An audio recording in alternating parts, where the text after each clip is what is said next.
안녕하세요. 저는 20대 후반 남자입니다. 가족들도 아무도 모르는 이야기인데 이렇게 사연을 통해서 제 마음의 짐이라도 덜어보고자 한번 남겨보려고 합니다. 저에게는 친형같이 가깝게 지내던 친척형이 한 명 있습니다. 나이차가 얼마 나지 않지만 저보다 더 어른스러운 성격 때문인지 친척형을 옛날부터 잘 따르고 있었어요. 친척형이 결혼을 하게 된다는 소식을 전해왔고 명절날 결혼할 여자를 소개시켜준다고 당시 여자친구였던 형수님을 집에 데려온 적이 있어요. 형수님을 처음 본 그날에 저는 정말 그 자리에서 거품 물고 기절할 뻔했습니다. 왜냐하면 형수님은 당시에 가족들하고 떨어져 혼자 자취생활을 하고 있던 저와 깊은 사이였던 여자였기 때문입니다. 결혼할 애인이 있다는 건 알았지만 그게 다른 사람도 아니고 바로 저의 친척형이라고는 정말 꿈에도 생각해 본 적 없었거든요. 형수님도 저를 보고 많이 당황했습니다. 눈동자가 떨리면서 제 시선을 피하려고 노력하더라고요.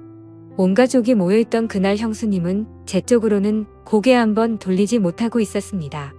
혹시나 제가 아는 척이라도 할까봐 저불안석 당황하고 있다는 게 제가 눈치를 챌 정도로 티가 났으니까요. 아무튼 친척형은 그날 저녁에 이제 여자친구도 집에 가봐야 하지 않겠냐며 형수님을 데리고 일찍 집에서 출발했습니다. 그리고 그날 저녁 잠들기 직전에 형수님에게서 문자 메시지가 한 통 왔어요. 제발 우리 관계를 비밀로 해달라고요. 저도 친척형의 행복을 바라는 사람이고 괜히 가족들 사이에서 시끄럽게 일 만들기 싫다고 그렇게 하겠다고 약속을 했습니다. 형수님하고 제가 만나게 된 건 제가 자취생활을 하면서 대학교 졸업을 준비하던 당시였습니다.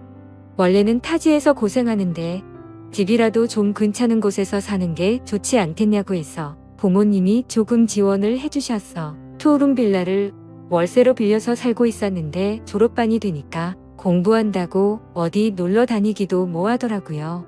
일단 졸업부터 하고 나서 신나게 놀 생각이었는데 대학교를 졸업해버리면 부모님 지원도 끊어질 것 같아서 부모님 몰래 살던 투룸 빌라를 떠나 작은 원룸촌으로 이사를 했습니다. 월세가 차이가 있기 때문에 그 돈을 모아서 졸업 후에 놀러 다닐 때 쓸 계획이었어요. 그 원룸촌이 학교 근처에 있는 게 아니라 지하철역 근처에 있던 곳이었는데 그러다 보니 대학생뿐만 아니라 혼자서 자취하는 직장인들도 많이 사는 그런 곳이었습니다. 아무튼 그쪽으로 이사해서 지내고 있었는데 학교에서 졸업과제 준비한다고 늦게까지 남아있다가 새벽이 다 되어가는 시간쯤에 귀가를 한 적이 있었는데 제 방으로 올라오는 계단 구석에서 만취해서 정신 못 차리고 있는 여자가 한 명 있었어요. 계단이 층에서 층으로 올라갈 때 한번 꺾이는 부분이 있잖아요. 거기 구석에 쪼그려 앉아 있어서 저는 거기에 사람이 있을 거라고는 상상도 못했고 그 여자를 발견했을 때 머리로 얼굴을 가리고 앉아 있어서 비명을 지를 만큼 깜짝 놀랐습니다. 보통 그런 데서 사람이 있을 거라고 생각하고 계단을 올라가는 사람은 없을 것 아니에요? 술에 뻗어 있는 여자라는 걸 확인하고 놀란 가슴을 진정시킨 뒤에 그냥 지나쳐갈까도 했는데 당시에 워낙 뒤숭숭한 뉴스도 많이 나오고 해서 그냥 두고 갈 수가 없더라고요. 무슨 정의감 때문에 그랬는지는 모르겠는데 작은 센서등 하나로 계단을 비추는 작은 불빛이었지만 그 불빛이 그녀의 아름다움을 보여주기에는 충분했습니다. 뇌리에 강하게 기억될 만큼 아름다운 그녀의 외모 때문에 저도 모르게 그녀를 흔들어 깨워보려고 했습니다. 술을 얼마나 마신 건지 아무리 흔들어 깨워도 일어나지 않길래 포기하고 두고 갈까도 했는데 눈을 감고 있는 모습이 잠자는 숲속의 공주가 이런 느낌이지 않을까 하는 생각이 들 정도로 예뻐서 자리를 떠날 수가 없었습니다. 다행히 얼마 안 있어서 그녀가 깨어났어요. 정신이 드냐고 물어봤는데 술 기운이 아직도 한가득인 건지 눈을 반쯤 개슴츠레 뜨고 있는 모습이 정신을 차린 것 같지는 않았습니다. 그러더니 갑자기 화장실에 가고 싶다고 하는 거예요. 그녀에게 몇 호에 사느냐고 물어봤는데 알려주지를 않아서 계단에다가 실수를 하게 만드는 것보다는 낫겠지 싶어서 그녀를 부축해서 제 방으로 들어갔습니다. 한참이 지났는데도 물 내리는 소리도 들리지 않고 화장실 문 너무 안쪽은 쥐죽은 듯이 조용하더라고요. 무슨 일이 있나 걱정이 되어서 조심조심 문을 열어서 안쪽을 살펴봤는데 다행히 별일은 아니었고, 화장실을 가고 싶다던 그녀는 그냥 화장실에서 다시 잠에 들어 있었습니다. 원룸인데 화장실이 커봐야 얼마나 크겠어요. 그 좁아터진 화장실에 낑겨 있는 것처럼 몽색하게 잠든 모습을 보니 잠이라도 편하게 재워야겠다는 생각에 다시 그녀를 들쳐업고 나와서 그녀를 제 침대에 눕혔습니다. 덕분에 침대까지 빼앗겨 버려서 저는 차가운 바닥에서 잠을 청해야 했어요. 다음날 아침이 되고 나서 아주 한바탕 난리가 났습니다. 저도 피곤했어서 세상 모르고 자고 있었는데 그녀가 저를 걷어차더니 너 뭐하는 자식이냐, 여긴 어디고 나를 왜 여기에 데리고 온 거냐 하면서 소리를 고래고래 지르더라고요. 입고 있던 옷도 그대로고 정말 털끝 하나 건드리지 않았다는 건 누구보다 그녀가 더 잘할 텐데, 저한테 그렇게 나오는 꼴을 보니 제가 괜히 도와줬다는 생각까지 들 정도였습니다. 난리법석을 피우는 그녀에게 자초지종을 설명하고 제 방에서 잠들게 된 이유까지 설명해주니 그제서야 그녀가 미안해하면서 고개를 숙인 채 아무 말도 하지 못하고 있었습니다. 그녀는 그 원룸촌 근처 건물에서 사는 사람이었는데 술에만 취해서 건물을 잘못 찾아와 가지고 집에는 결국 못 들어가고 계단에서 뻗어버린 거라고 하더라고요. 그녀에게 그래도 만난 게 저라서 다행이지 않겠냐고. 다른 사람이었으면 아주 큰일 날 수도 있었다고 빈정대니 그녀가 또 고개를 숙인 채 아무 말도 못하면서 부끄러워하는데, 술에 잔뜩 취해서 일어난 사람치고 그 모습이 너무 예뻤어 저도 그녀를 더는 괴롭히지 말아야겠다는 생각을 했습니다. 그녀를 집에 돌려보내고 나니 한바탕 난리통을 겪은 걸 생각해보니 그녀가 자꾸 생각나더라고요. 이 원룸으로 이사오고 나서 여자가 드나든 건 그녀가 처음이었고, 은은하게 남아있는 그녀가 쓰는 향수의 잔향이 남아서 그런가 그날 내내 자꾸 그녀가 떠올랐습니다. 베개에 묻어있는 그녀의 머리카락 몇 가닥 때문에 제 방에 여자가 다녀갔다는 사실이 더욱 더 진짜처럼 느껴졌어요. 그리고 그 다음 날도 학교에서 밤늦게까지 있다가 집에 들어왔는데 이번에도 그녀가 계단에서 앉아 있더라고요. 이번에는 술에 취한 게 아니고 한 손에는 비타민 음료 한 상자를 들고 있었습니다. 도와줬는데 그냥 모르는 척하는 게 실례인 것 같았다고, 그래서 보답이라도 할 겸 해서 비타민 음료를 사서 저를 기다리고 있던 거예요. 제가 언제 돌아올 줄 알고 기다리고 있었냐 물으니 오늘 안 들어왔으면 내일이라도 다시 올 생각이었다고 하는데, 그녀는 예쁜 얼굴만큼 됨됨이도 괜찮고 마음이 참 착한 사람이구나 하는 생각이 들었습니다.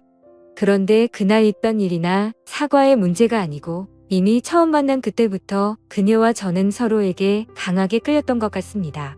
그날 서로의 연락처를 교환했고 그 뒤로도 그녀가 퇴근 후 저는 학교에서 끝난 후 둘이서 만나 데이트 비슷하게 식사도 같이 하고 영화관도 다니면서 시간을 보냈습니다. 그렇게 몇 번 밖에서 만나다가 식사도 언젠가부터 그녀가 직접 차려준 밥을 먹고 영화도 영화관이 아니라 한 명이 겨우 누울 만한 침대에 누워서 노트북을 사용해서 영화를 보고 그런 식이었습니다.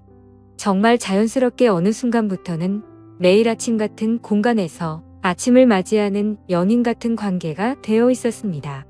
서로 타지에서 느끼는 외로움을 달래주고 힘들거나 기쁜 순간을 함께 공유하는 그런 사이가 된 것이죠. 하지만 직장인 그녀에 비해 저는 아직 졸업을 준비하는 대학생이었기 때문에 그녀와의 관계가 쉽지만은 않았습니다. 일단 금전적인 부분에서도 전부 그녀가 부담을 해야 했고, 저도 졸업을 앞두고 있던 시점이었기 때문에 아르바이트를 할 만한 여유가 없었기 때문에 날이 갈수록 그녀의 부담은 더해져 갔습니다. 심지어 제가 졸업 후에도 계속 자취를 하고 있었는데 제 전공 과목으로는 취직이 당시에 엄청 어려운 상황이었어서 제가 졸업한 이후에도 그녀에게 금전적인 부담은 계속되게 되었습니다. 그녀도 사실 타지에서 올라와서 돈 아끼며 모을 생각으로 이 좁아터진 원룸 생활을 하고 있던 것이었기 때문에 그녀에게도 저와의 관계가 쉽지만은 않았을 겁니다. 그녀와 저는 정말 첫눈에 강하게 끌려 불같이 사랑했지만 그때 당시의 현실의 벽을 이겨낼 방법은 전혀 보이질 않았고 결국 자격지심에 찌든 저와 현실의 벽에 부딪힌 그녀는 서로가 행복하게 잘 지냈으면 좋겠다는 합의와의 이별을 하게 되었습니다.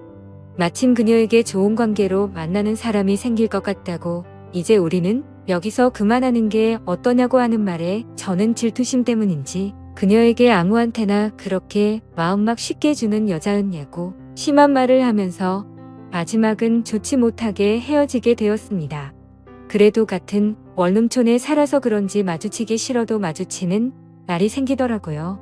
밤늦게 집에 들어가는데 그녀가 어떤 남자와 나란히 서서 걸어가는 모습을 보고 저도 그녀를 놓아주기로 생각했고 이 원룸촌에서 지내는 것보다 본가로 돌아가는 게 낫지 않겠냐 하는 생각이 들어 원룸 생활도 정리하고 고향으로 돌아왔습니다.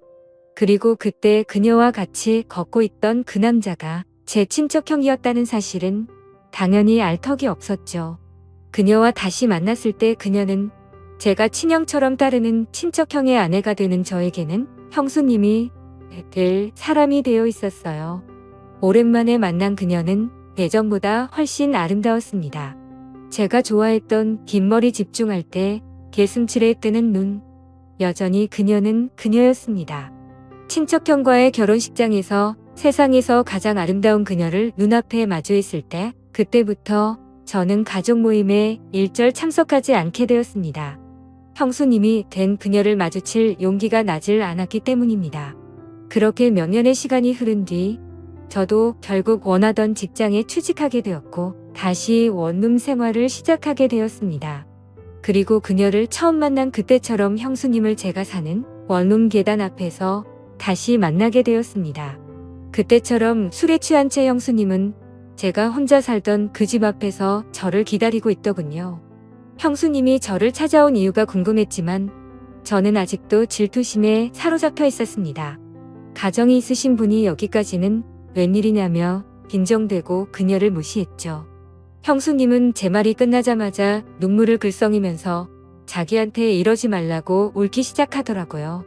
형수님은 저와 그렇게 헤어지고 나서 저를 잊은 적이 없다고. 이제 와서 생각해보니 제 친척형에게 끌린 것도 어딘가 묘하게 저와 닮아있는 모습 때문이었던 것 같다고 말하며 결혼 전부터 결혼 후에도 저를 잊은 적이 없다고 하더라고요. 친척형이 제 대신이 될 거라 믿었지만 제 친척형은 친척형일 뿐 제가 아닌 걸 알았다고요. 저는 형수님에게 나도 형수님도 그대로지만 가장 크게 달라진 게 있지 않느냐. 이러면 안 되는 거 우리 서로 알고 있는데 이러지 말자고 한마디 있어요.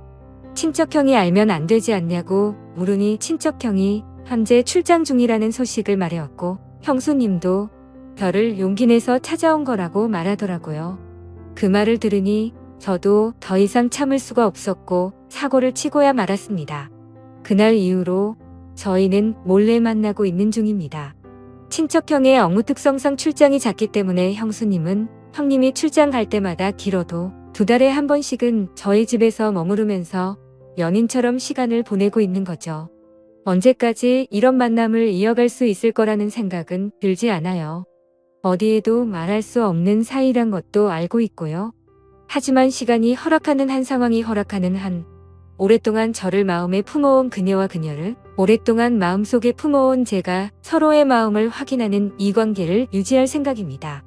언제가 될지는 모르지만 나중에는 가족들에게도 이 사실을 알려야 할 시간이 올 수도 있지 않을까 걱정도 되네요.